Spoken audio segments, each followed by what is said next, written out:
আজকে গ্রামে অনেক কুয়াশা, দেখেন সকালবেলা অনেক কুয়াশা। আইসে আমরা খেতে, সামনে কিচ্ছু দেখা যায় না। আমাদের খেতে আইছি, ধান পেকে গেছে, কাটুন লাগবো। আর এই ক্ষেত পতিত আমরা কবির চারা দিব। এই কবির চারা মোটামুটি বড় হয়ে গেছে। কবির চারা নিয়ে লাগবো, গাছ থেকে নিয়ে দেখি। এই কবির চারা, ওই চারা বড় হয়েছে।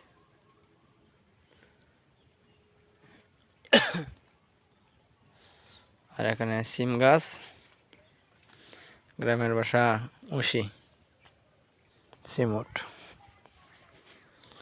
কুয়াশা জায়গা পুরা গ্রাম।